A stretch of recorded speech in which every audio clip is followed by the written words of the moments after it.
Well, you're welcome back to the Hive Centre here in Carrick-on-Shannon in County Leitrim. Not Drumshanbo, Carrick-on-Shannon, okay? Got to get it right, otherwise the locals might rear up on us. And they've put up with us for a whole week, and what a week it's been. A busy one. It has. It's a 9 o'clock start at most evenings, at 11 o'clock every night, just to keep everybody happy. No, it's been great though. It really has. It's such a relief in a way, because when we started this, we didn't know how it was going to work. This was a brand new kind of step out into the unknown, but you had a huge response. I mean, there was literally hundreds of people logging on every day. I think we averaged, 785 people, was it last year? Kevin, is that correct? Over the week, individual viewers every day. Yeah, not everybody was on the same channel. And overall, then we had 994. You told me, was it? I think we're over 1,000. Six. Now. We're over 1,000. Over 1,000. Yes, we've done About. it. 16 different countries outside Ireland as well. John Brennan, you've joined us for this final kind of wrap up. You've been involved in BioFarm for years, yeah? How have you seen the thing evolve? What's your thoughts on it now? Well, I think I've been involved in organic farming now for 20 years, and farming at home since 1998, so that's even longer. But I think what we're seeing now is we're seeing a transition for everybody. I think things are being driven by external forces, and the main external forces is the rapid changing of our climate. And I think today what John Kerrity presented, give us some very vivid illustrations of what's happening both internationally and at home with respect to how we are going to need to adapt, and adapt quite quickly, but also showing the lack of resilience within many of our own systems, and how we're going to have to grasp the nettle and very, very quickly try to build resilience again within our agricultural systems. And I think that even listening to Chris there latterly, and the complexity involved in what he's doing reflects the complexity of the microbiome in the first place, which we weren't even talking about 3 or 4 years ago. And now we're talking about the holobiome, which is the soil microbiome, again, which we seem to know very little about.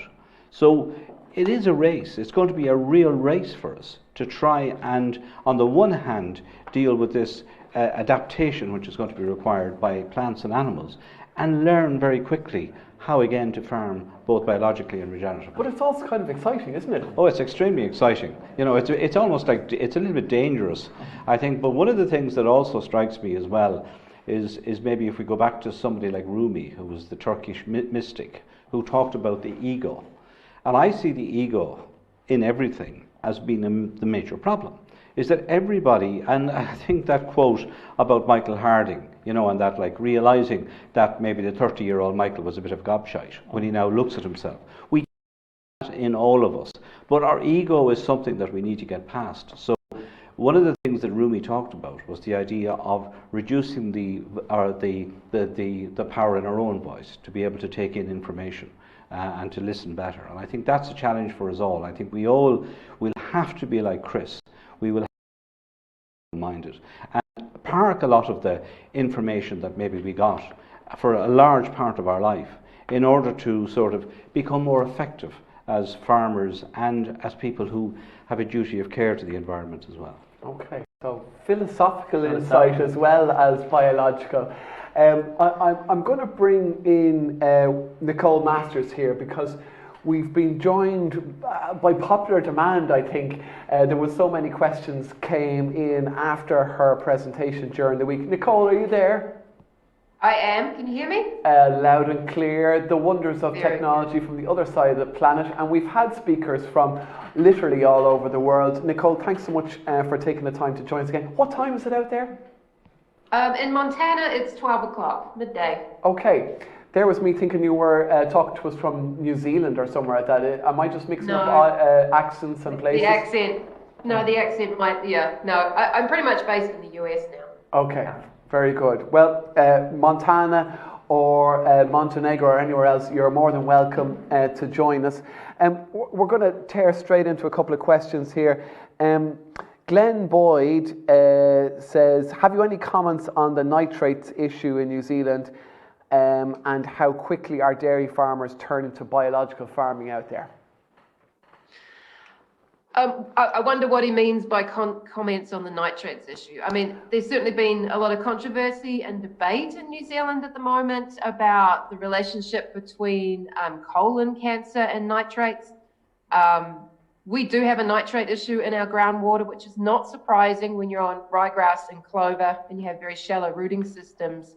And we have some very light soils. So the amount of nitrogen that's being applied in New Zealand right now is pretty high, and it's moving through the system. So nitrate's obviously an issue too, because if you're drinking that water, it will take oxygen out of your blood supply. So in worst case scenarios, people making like formula milk for babies, you can end up with blue baby syndrome. Or we see nitrates in livestock, worst case scenario, they will die, and you'll see their gums will actually be blue because they've got no oxygen in them. So yeah, the nitrate is an issue.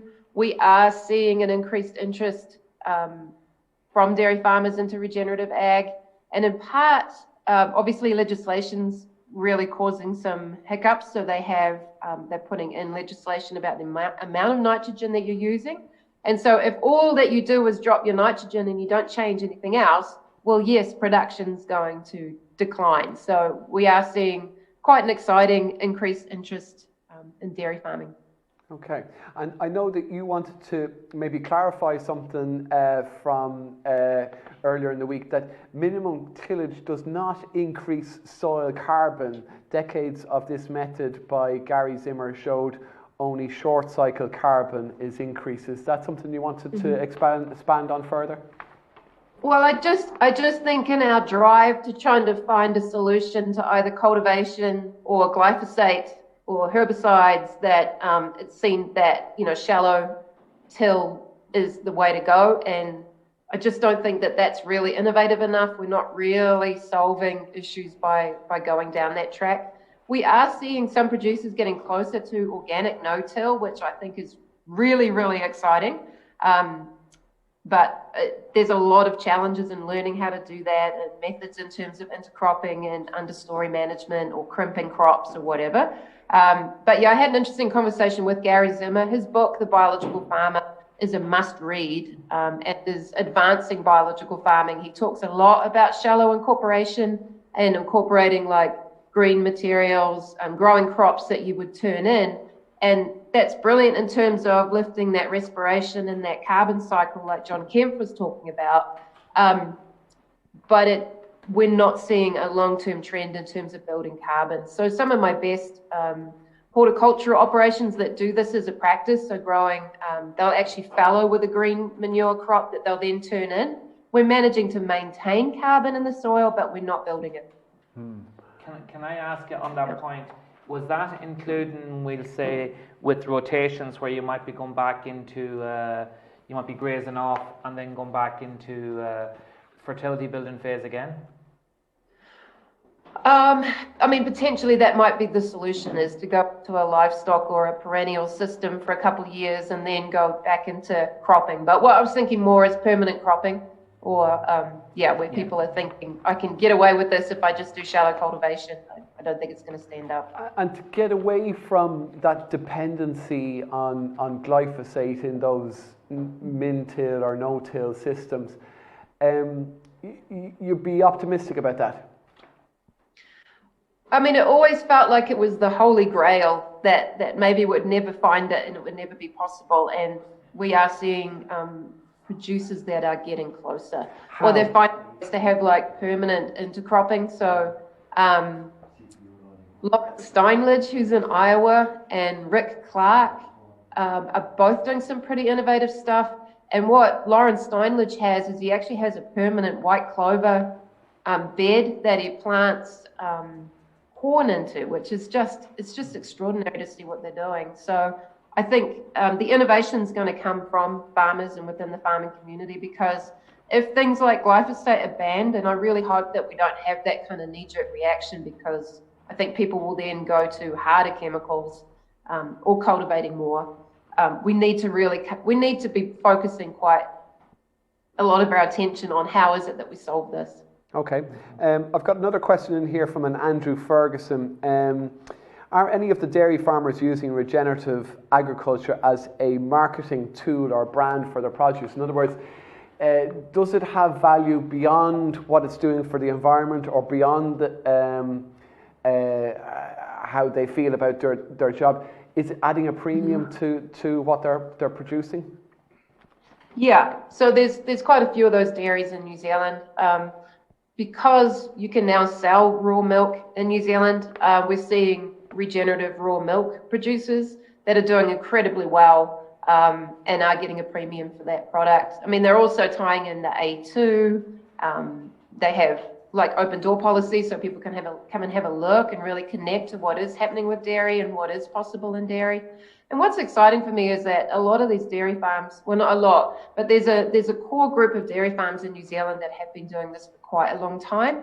And so it's not just this flash in a pan in terms of they have, dropped their phosphate, they've dropped their nitrogen right out of the system, and, they're still running profitable, productive systems. Okay. I think you're starting to see a little bit of that creeping in here as well from a beef perspective. Pasture-reared beef is one example of it. And actually, last year we had the Pasture-reared Beef Society over. You interviewed them at BioFarm last year. That's right. They've actually set up in the last, I think, 3-4 weeks or more, a pasture-reared beef sector in Ireland. So that's, I suppose, part of that whole development, and that's a full certified program as well. And I suppose it's not just the farmers that are getting to grips with this, it's the public. The public have to, I suppose, become aware, to be engaged with the whole issue of how stock are being fed and whether pasture reared is a better thing, and they have to be convinced of that and brought along on the way. Nicole, back to you again. Martin asks, can Nicole say something about using worm extract and milk to control disease instead of fungicides? Mm-hmm. Yeah, and I guess this speaks into what your previous speaker was talking about in terms of Chris Trump, that milk's going to feed a lot of your lactobacillus, but also milk changes the pH on the leaf surface of a plant, so it can actually interrupt what some of those disease pathogens and spores are requiring. So things like powdery mildew and downy can really don't like milk applications, and some people use like bicarbonate and stuff, but what you're doing is we're actually interfering with the pH, whereas your worm extracts, we're really using them to throw the army in. So Chris was talking about that again, just overwhelm them with beneficials. But I think with a lot of these products is you really need to be thinking about this proactively. A lot of these are not going to be as effective as, say, chemical fungicide, because you needed to be addressing the drivers. What were the trace elements that led to this issue? What was the stress? I just wanted to add actually a little bit, just thinking about that marketing stuff, is there's a very exciting thing that's just happened in New Zealand, which is New Zealand Merino has released a regenerative certification, or they're in the process of doing that. And when they did that, over 50% of New Zealand Merino farmers signed up. We're talking about over 50% of those high country stations in New Zealand signing up for a regenerative program that's based on outcomes. And what's interesting is it's actually it's the companies that are the closest to consumers that are that are advising this to the farmers, because often farmers, we can be quite separate from what is it that consumers are asking for, and consumers are asking for regeneratively grown products. And so, we're seeing quite a few exciting initiatives like that sprouting up all over the place. So I think if you're already on track, then you're actually in a better place to take advantage of some of these certifications. Okay. Peter Kelleher asks, how do you build soil in a derelict site with significant weed biomass cover? Slowly. That's a string question, right? Because there's so many different things like that derelict, what's going on minerally, what's going on microbially. Those weeds are doing a job in terms of rehabilitating, so I'd be having a look at what some of those species are.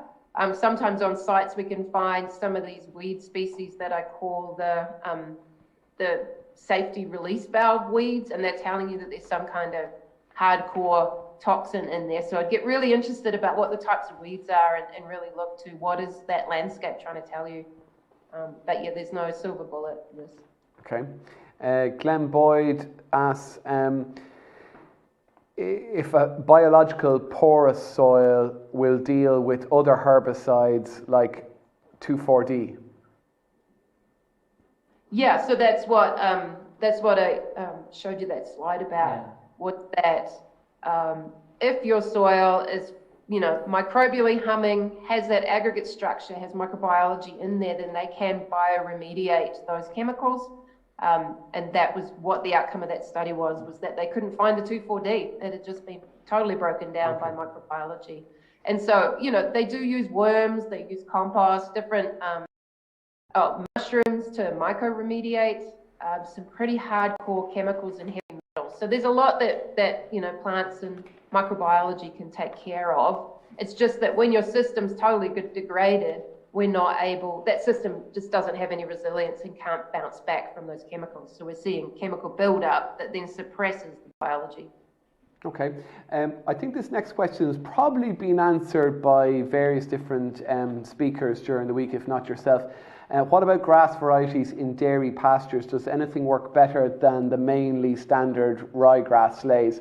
I mean, we've had a lot of speakers talk about multi-species swards and Timothy and Coxfoot and lots of... I would have said that what plants don't work better than... Because it seems to be that a lot of them, even Coleman Dealey said earlier in the week that his milk yield went up in multi-species pastures. Yeah, diversity is better. Just a thought about this, and I'll address this to Nicole. I actually milk cows in New Zealand.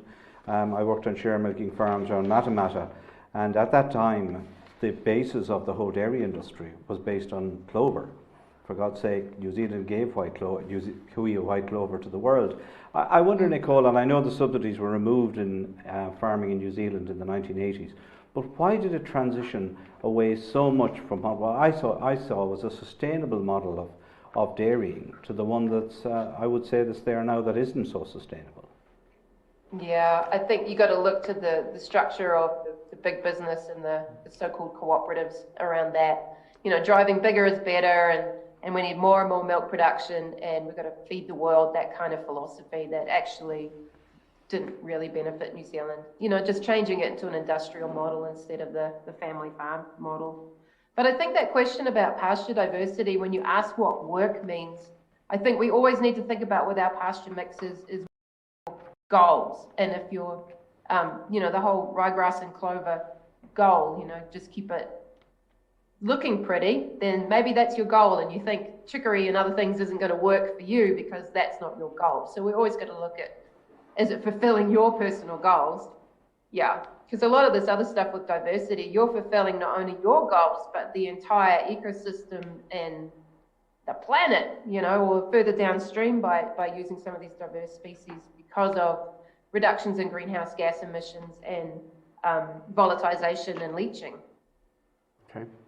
And feeding the bugs. Sure. There's a good one here. What stocking rates are regen dairy farmers? Is that the shorthand now for regenerative? I didn't realise that. Regen dairy farms. So what stocking rates are regen dairy farms operating in New Zealand, and do they feed much supplement? So that's always going to be on a case-by-case basis. Yeah, but in general. What we find with most of ours is there might be a slight decline in the first 1 or 2 years while they're changing their rotational, what they're doing with their grazing. And then typically they may bring that back up, or they decide to keep it at a slightly lower level because they're still producing the same amount of milk production, but with lesser impact on the land as such. So, but some people are maintaining stocking rates, some are increasing. So it's very much, again, about your personal goals. Yeah. Okay. So it could be anywhere from a cow to the acre to maybe a cow and a half to the acre, depending on what the farmer's trying to achieve, is it? Yeah, we talk in hectares. Hectares. So 2.5 cows to the hectare. Two and a half cows, 2.4. Yeah, it's kind of Okay. Your average. Yeah. Okay. Um, Shane. Oh, and the supplementary feeding. Yeah. What we're seeing is people being able to lengthen their green and lengthen their winter, because obviously, like you, it's, how do you maintain good quality feed through winter? So people getting innovative, I think, around silage and baleage, thinking about diverse winter crops, which Hamish Bowski kind of referred to, and cutting out that PKE. I mean, I think we palm kernel extract. We've got to be thinking about whole systems and what are the costs of some of these inputs. And if you had to pay the actual cost of that input, you wouldn't be able to afford to use it in terms of environmental harm. So I think philosophically, people are reducing the use of PKE. And also, it's, again, it's like feeding cows grain. It's not good in terms of rumen function and the pH of their blood and rumen. So I thought the advantage of palm kernel was that cows wouldn't be inclined to gorge themselves on it, that it was almost easier to feed in a droughty situation than grain, because cows were less likely to gorge themselves on it. Yeah, but they're still feeding pretty high levels. Well, they were until that was regulated. So, now you can only do 2 kilos per head per day. And everybody was pretty upset about that. And I'm like, that's a lot of PKE. Anyway. And is that regulation driven by environmental concerns or other concerns? I think other concerns, yeah. And potentially, palm kernels get a pretty bad rap for obvious reasons. We'll talk about it like it's a waste product, and it's like, it's not a waste product. It used to be returned to those plantations, and now you've got this one-way flow to New Zealand. New Zealand has done this traditionally, really since the 60s, which is take nutrients from other countries and at whatever that cost is to those other countries. So their agricultural platform's really built upon degradation of other places, and I think we need to be thinking about things like that. That's not sustainable. Is there much kickback amongst the New Zealand public or even the American public, from your experience, to products like palm kernel and soya, and the impact that it might be having beyond what people can see outside their kitchen window? I couldn't comment on that. No. Okay. Yeah. Okay. Big topic. All right. Shane asks, what species perform well in your research of multi-species swards, and what species didn't perform at all? Well, what's super interesting again is it's coming down to what have you been farming for? What is that mineral status? What's the microbial status? What are you doing with management? And so some people find issues with certain species persisting under that type of management, and other people don't find that problem, or they have that microbial mass to support it. So we've always got to look at what is doing well in your specific environment. And I always come back to chicory, because I have seen chicory in above 40-degree days in Western Australia growing. I've seen it in Alberta under the snow still growing. I've seen it in drought. I've seen it in waterlogged situations. So it's one of those, it's my Dr. Zeus plant. I will eat it on the train and in the rain, and I just find it's one of those very adaptable plants, but it does not tolerate overgrazing, and it does not persist very well in highly bacterial soils. So again, it's one of these case-by-case things. We're seeing the quorum signaling and the microbial processes, we're seeing what were thought to be extinct seed banks start to germinate. So I think a big part of this is, how do we set this system up so that you're not regrassing, and so that you get a density of sward and you've got quality in there, and it doesn't really matter what those species are, but are we switching on some of your local native perennials? I don't know what your perennial grasses would be. And actually, I was on a ranch. I spent 2 months on a ranch, and some of the things we were doing was range riding and living with the cattle up in the mountains in Idaho. And what totally blew my mind was watching the cows and seeing what they were eating, and realizing how much of what a cow eats is not grass. It's often your forbs, and obviously there's legumes in there too, but we talk about these like grasslands, and it's like actually so much of these native grasslands were forbs and legumes, and that's actually what animals need, is as much diversity as possible to support optimal animal health and nutrient density. I'm sorry, I didn't catch that. The forbs, is it? Forbs. Yeah, so What's forbs, so any of your herbaceous broadleaf species. So okay. a chicory and plantain are both forbs. Gotcha. Okay. Sean? Yeah, you know, I suppose in Ireland, there's a lot of people probably interested now in this whole area of biological agriculture, particularly I think in something like permanent grasslands, and either they prefer not to or they may not have access to, we'll say, seeding equipment or direct drilling equipment, or would prefer not to put them into semi-permanent or permanent grasslands.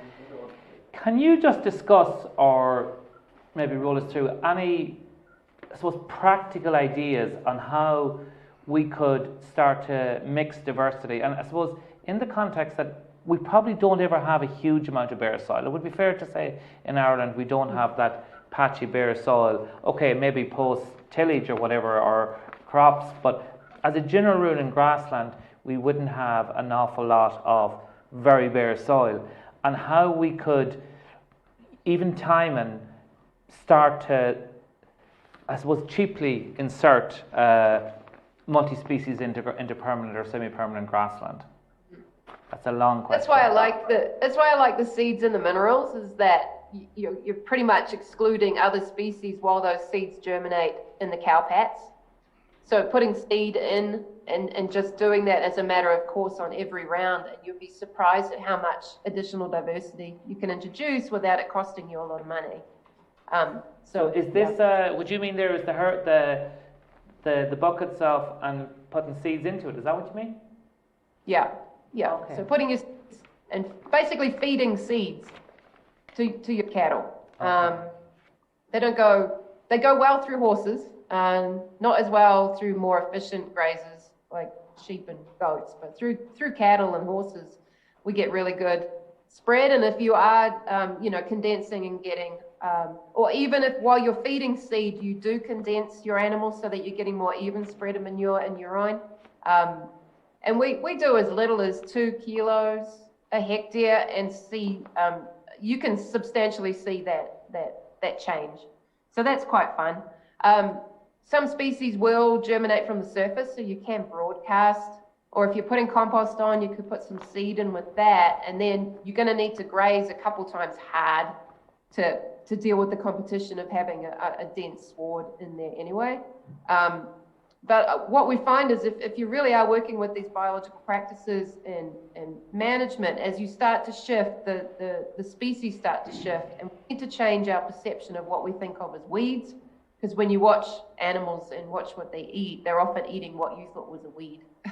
Okay. And can I just to further point that then is, so if we were out or late winter and you're starting to feed them, is that a good enough time to put those seeds out, or do you want to be feeding them or putting out the licks in the growing season, if you know what I mean, like April, May, and February, March, April, May, June in Ireland? We're just doing it year round, and what's really interesting is if it does get hot and dry, which is probably not your problem, is that by putting it out with the manure, it gives it some moisture and kind of buffers it a little bit. Seeds won't germinate if it's really cold anyway. Like, they're going to wait for that germination signal. So there's no harm at all in putting seed in through winter. And just think, mostly your hard seeds are going to come through better. Your older varieties are going to go through an animal better. So just do trial work for yourself. You know, a lot of these modern cultivars have a very soft seed. When we are talking about seed, there's another question here from David Bird. How damaging are seed handling systems, e.g. augers, conveyors, etc., to the microbes on the seed? Can we also ask whether seed treatments to the seed crop affect the natural biology on the seed that is produced? Okay, so there's 2 parts to that. So yes. Auger damage or handling damage, I wouldn't worry too much about it, as long as you've got a good seed coating on there. And also think a lot of what we're talking about with seed coatings They may be living biology, but often what we're dealing with is metabolites and proteins, and they're going to be fine going through any of that equipment. Are you talking your modern fungicides? Is that what the question was? Well, this was for James White yesterday. I just thought I would like Nicole's perspective on it as well. Yeah, so I'll read the second part to you again. Can we also ask whether seed treatments, so it doesn't specify fungicides or not? I think in that context it was, though. Okay, all right. Yeah, so those seed treatments can be incredibly harmful to different types of microbial groups. And what's really interesting, and I think I mentioned this, is neonicotinoids, which are now the most common pesticide, alter 600 genes in the plant. So they're altering the genes for plant defense and cell wall structure. So you've got this really interesting phenomenon happening with many of these fungicides or pesticides is, sure, you've got a reduction in pest insects, but hello, now you've got a fungal disease. Or if you look at Jonathan Lundgren's study on regenerative farming, which was published in 2018, that looked at 40 different pastures, what they found was there's significantly more insect pests where people were using insecticides and seed treatments, which was just mind-boggling. And also what we see is those seed treatments different ones will inhibit mycorrhizae, but you're just messing with that whole microbiome. I mean, it's the same as probably taking antibiotics in your body and not expecting it to have, downstream effects.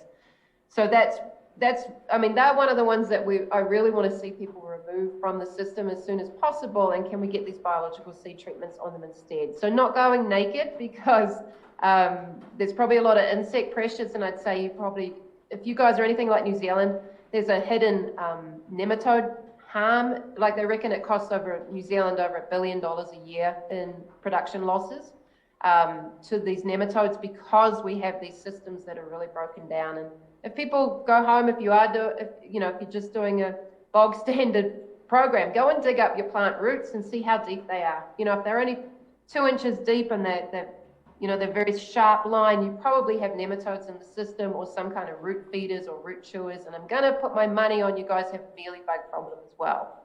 And so we've got to find ways to support that plant for it to be healthy so that you don't need those fungicides.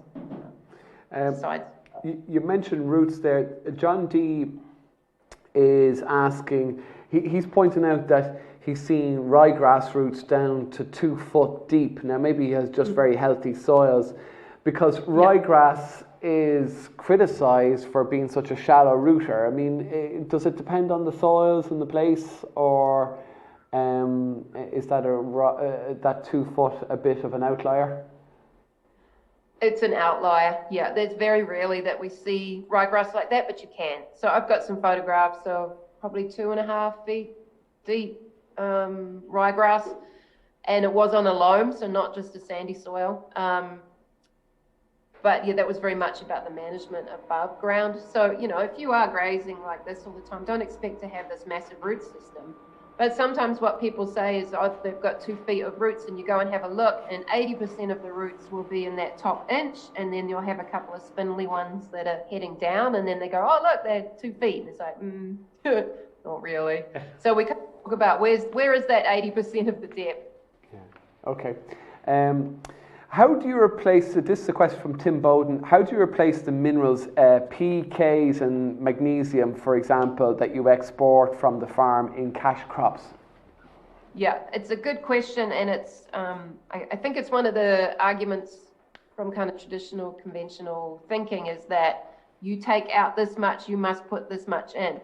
But if we go and dig holes again and have a look at how deep are these rooting systems going and how much of that soil resource are we actually making the most of, and especially because a lot of systems are non-mycorrhizal, you'll find that we're really only accessing 1 to 2 inches in that topsoil of nutrient. And if you think about the potassium cycle, you have like 20,000 pounds or kilograms of potassium in there, and at any one time only 1 to 2% of that is available to the plant.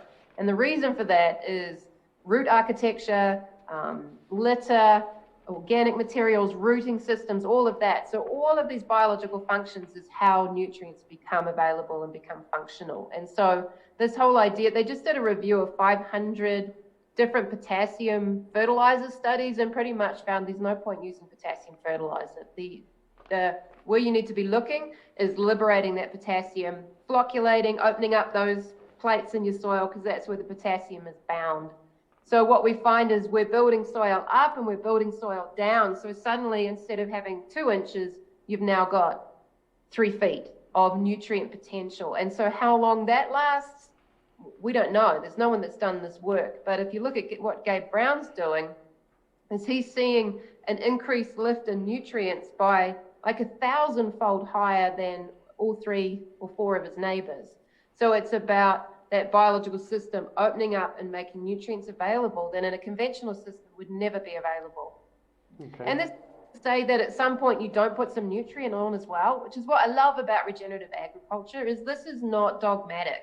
It's not like, no, you can't do this, except for the neonicotinoids. But everything else is like, all right, what is it that we could, 20 years down the track, I'm going to need a bit of phosphorus. Oh, well, put some on, if it's still available in 20 years, of course. Okay. Nigel Gillis asks, could you grow a permanent understory of a low-growing cover and drill your cash crop into that below the combine, for example? I think you were kind of suggesting that by the guy that was growing the clover and putting the maize into it. Yeah. So Lauren Steinledge, he's done quite a few presentations. So you can Google him, Steinlage, and have a look at his permanent low-growing crops. So yes, again, I would be doing these seed treatments so that you give that seed the best advantage so that it's able to outcompete. So when he comes in, he just does a very narrow, vertical till, so he can get the seed in, sort of chop up that clover, and then the seed's able to establish. So there's going to be techniques that we're going to need to use to give yourself a fighting chance. Yeah, I think John Palsy in the UK, John Garrity mentioned is trying this as well. And funny enough, Thomas Tierney in Tipperary, with your seed treatment, this is what he was trying, and he's modified it, his drill plough to do this, to put the I think it was a compost tea he was putting right in front of the seed or right after the seed, I can't remember which. So a lot of guys are out there being innovative in this area. Have we time for one last one? We have time for more. How are we doing on time? Oh no, we have. We're good. Yeah, okay. Dave, you're okay there. You're coping there, Nicole, are you?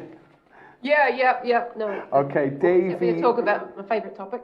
All right. Davey Leon asks, would BRICS levels express in similar levels in Ireland compared to Australia and New Zealand? So on a like-for-like basis, would we have the same levels of BRICS?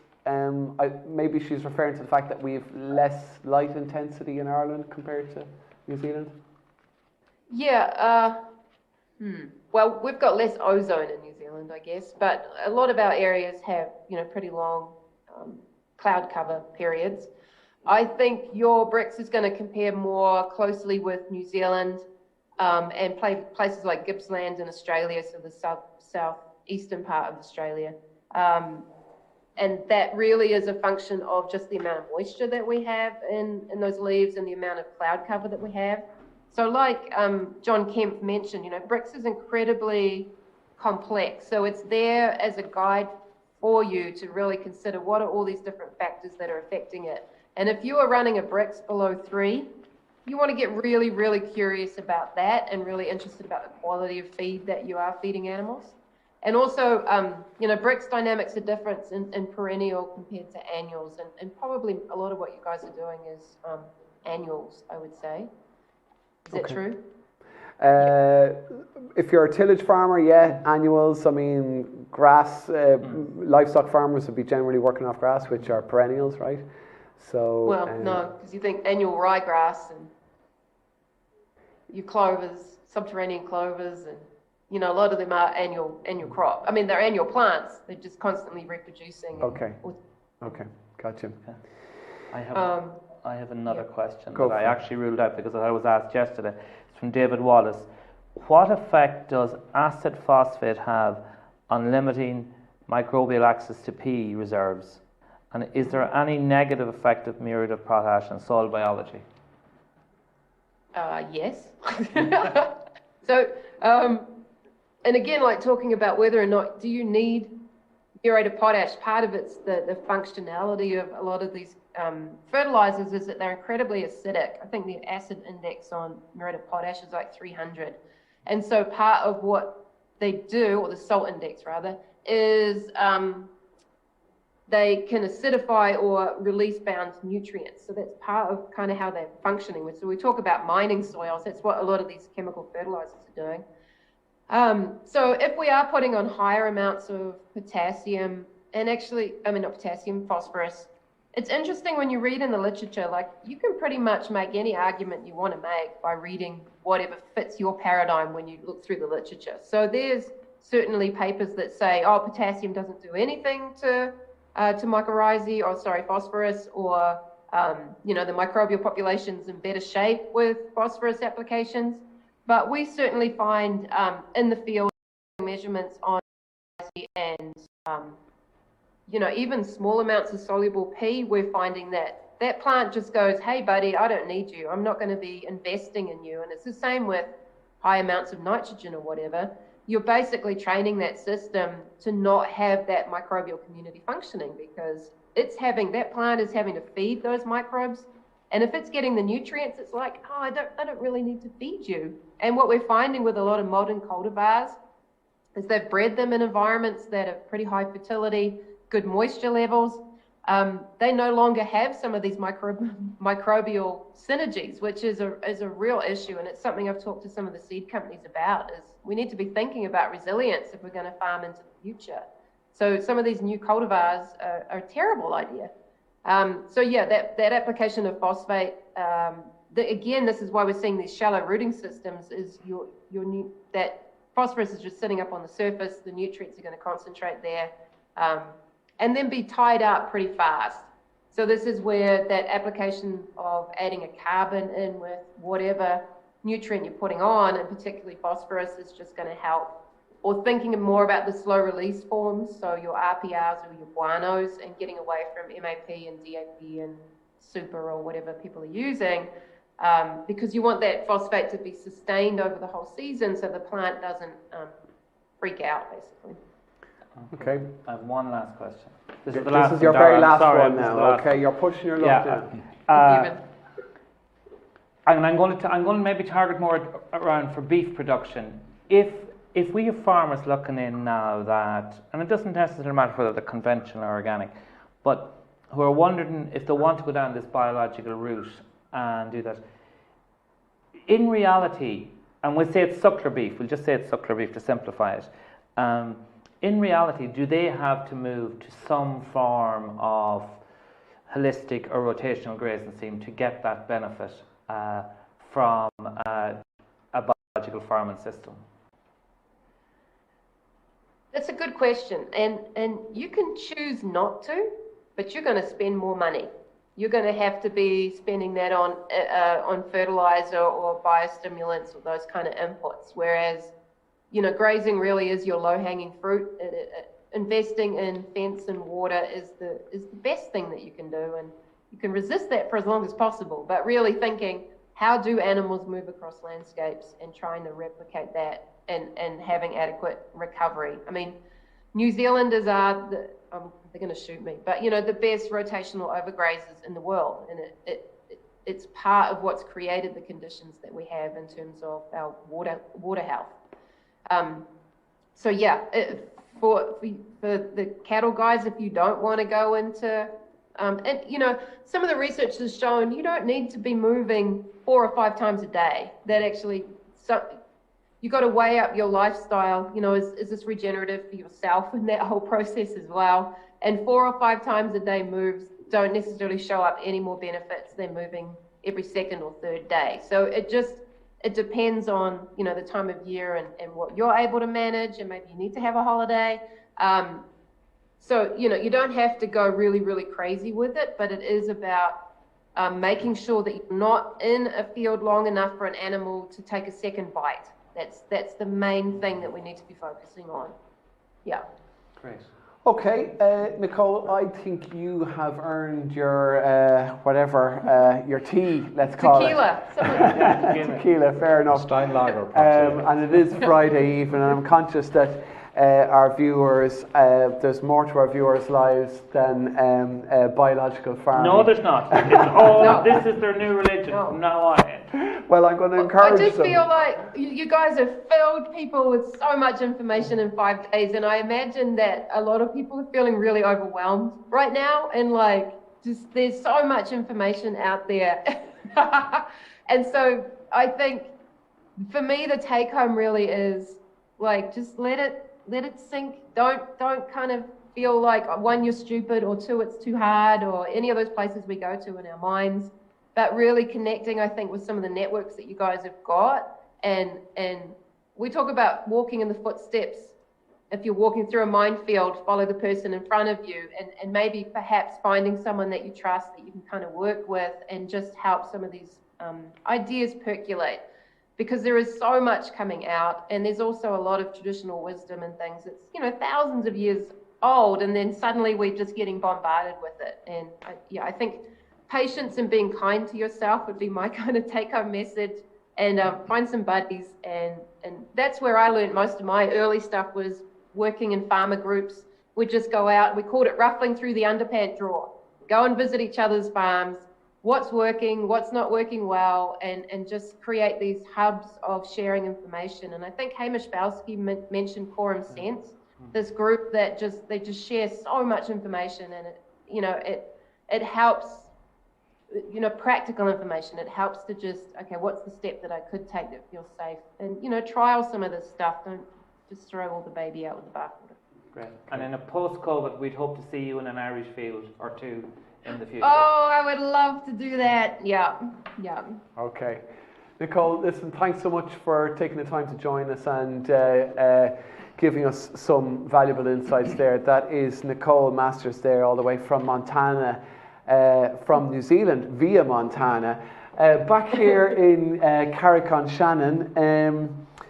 That's it, lads. I'm sad now. Yeah, nothing to do. Somebody muted you. John, I'm going to go back to you. The studio is muted. We've had a good week. Yeah. And as Nicole said, there's an awful lot of information coming at people this week. In terms of, have you any advice in terms of how, let me say, without sounding judgmental, an ordinary farmer, and I put myself in that bracket, how an ordinary farmer processes the avalanche of info that's coming at them? I think there is, and it's sometimes you'll have to go maybe again and look at some of these presentations a second time, because I'd equate it to sometimes like watching reruns of TED. You didn't get the jokes the first time, but they hit you on the second or third time round. Or you got the first joke, but not the two, the second, third, and fourth that followed in quick succession afterwards. And again, I suppose reflecting on how embedded and entrenched some of your own ideas are, that you find it hard to sort of, or maybe you're slightly reluctant to take in even some of the information that's coming at you. I think for looking at it from the point of view of most people who are livestock farmers, the ideas in around mob grazing and what we've seen here on mob grazing and what can be achieved. As opposed to strip grazing now. Yeah. They are things that I think people could even test in a small way on their farms. I think, again, it will be contingent. I think going back to Hamish from New Zealand, he talked about the two things that were essentials. He called it alkathene, which I think we would call it as polythene pipes, and electric fence wire, So it's how we set those systems up here, and we learn to then, and again, going back to what Nicole was saying, you don't have to move the cows maybe, 5 times in the one day. It could be that they're moved every 3rd or 4th. And I think a good lot of this is going to be kind of trial and error. And even if you listen to Chris, so much of what he's learned is based on experimentation as well. Like when you think about all of the research that's done by state bodies like Teagasc and the resources that are there, and we're still at this stage where we're now seeing we need to transition from chemical farming to encompass biological farming.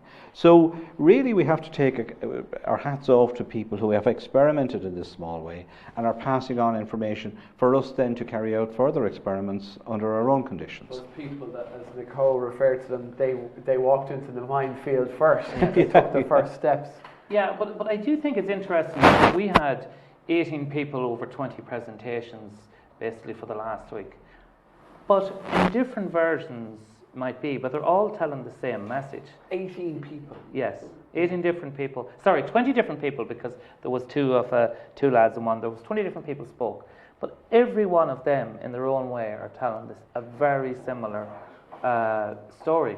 So I think there's a few take-homes. There's not that many, but maybe it is get a spade is the first stop. Have a look at what's under that ground. I think that's to me that's the first start. And having a look. Nicole talked there about looking at the profile of the weeds, or not the weeds, the grasses, and seeing how they work. And that's a good indication that maybe you're maybe there's nothing wrong with your grass. Maybe there's nothing wrong with maybe it's growing at its optimum. But I do think it's a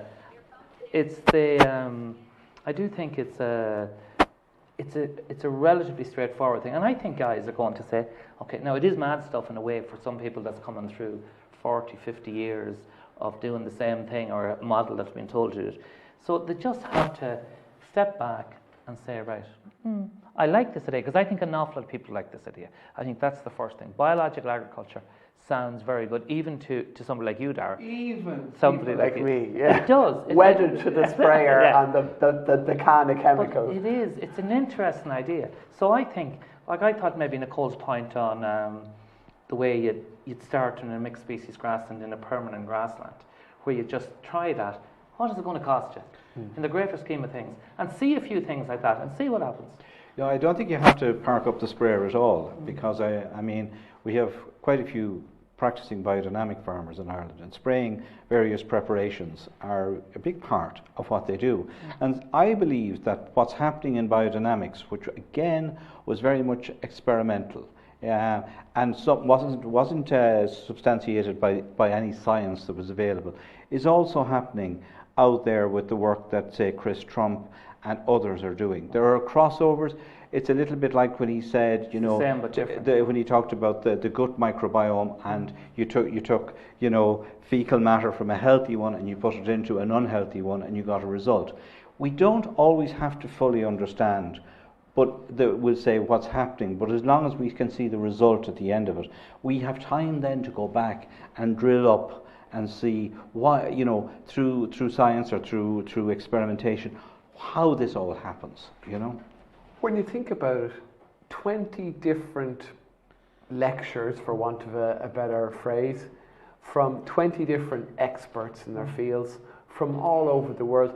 This was like some kind of a, you know, executive level learning module that really brought in, you know, the best of expertise from all over the world and put it in front of people in an accessible way that they could end up, if you went to a third level institution or on some course, you could pay thousands of euros to access. And the other thing about it is that it's all pro-farmer.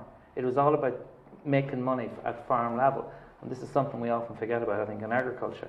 None of these guys are trying to sell you anything, if you notice. I mean, is a lot of this stuff can either be done at home. Okay, yes, you can go out and buy a biostimulant. You can do that. But you can also maybe start this work very, very cheaply at home. And we're in a new era. And I think one thing I would say is, if somebody's interested in practicing this and trialing this out, you don't have that many weeks before they're going to be a bit of a close down in seed sales because of the potential issues with Brexit. So I'd be investing fairly quickly and finding my seed somewhere. Okay. And I don't think be afraid of making too many. Not to be afraid to not try things out. Okay. All right. Well, don't be afraid to try. Get yourself a spade. And stay open-minded. Yeah, I think just to pick up on something Clive Bright said, as a livestock farmer, he welcomed the whole idea of incorporating trees because it started to allow him to look at soil and to start seeing soil and what was happening below ground. And I think this is again very important because a lot of people don't realise what's happening below ground. With the monocultures that we have with ryegrass, we have just very, very shallow rooting systems that are taking most of their fertility from over the ground. So all that microbial activity, all that scientific stuff that we saw from James Cook and all that, this doesn't even come. There's nothing. The farmer has nothing happening in those particular layers. There's nothing going on. And I think really the message for me is we need to get the roots to go down and start the work again. Yeah. That's it from in a nutshell for what I picked out. The answers are 6 foot under and 6 inches under rather than. And maybe brand new opportunities from that as well. Yeah. Okay, well look, it's been a real pleasure to be here, and I love coming here because it's a great opportunity for the likes of me to learn about things that are entirely new to me, new concepts, and I think farmers all over the country will be going through the exact same process, and even if only 10% of it sinks in, well, it's 10% new stuff that I learned today that I didn't know yesterday. So I think at the end of the day, you're a training skills network. Your mission in life is to upskill people and promote knowledge and give them choices and opportunities. And this is exactly that in action. So there's nothing much more to say, I think, at this point. We're going to close out with the Monsanto Years by Neil Young, back by popular demand. Yes. Sean, you wanted to say a few words before we finish up? I just wanted, there's quite a few people I need to thank. Starting off on a timeline, I want to thank to the members who requested the Dr. Christine Jones or the Alan Savory's or Chris Trump or whoever, all these. It's a member-led organisation, and these guys we've discussed over who we should get, and we had long chats over many this evening with people on this. Another man, Dave Beecher, who was great. He recommended the likes of Bruno Follador and people like that. And we hope in a non-COVID situation that some of these guys will actually come back and visit us in person. Also, I need to thank the Knots team, Kevin, who's been here before me in the mornings and after me at night, and has had to put up with all my throwing shapes at him and ask him to do other things. Siobhan downstairs and Shannon and Ellen, who has taken all the pressure off us in terms of filtering emails and answering questions that I didn't have to worry about at all. And also the delegates, we had a bit of a hiccup on Monday, and they were very, very appreciative of it, and they had no issues, or very little any that I've seen, but the girls weren't complaining either. So I want to say that. I want to thank Martin on sound, who kept us straight and narrow, and Mark, our cameraman, to Dara, to Ella, Will, and John, and to my board for allowing me to get ahead of this. And I think as well, Sean, you should take a moment to look in the mirror moment and thank yourself, as well. It's been great. It really has. An excellent job you've done. It was a challenge and we were worried about it, but no, it worked out really well. And to thank all the delegates. It was great, and great for the feedback. Okay, well that's it. We are over and out from Carrick-on-Shannon here in Leitrim. Thanks so much for joining us, and we look forward to seeing you next year. 2021, we have a plan. Bye, thank you.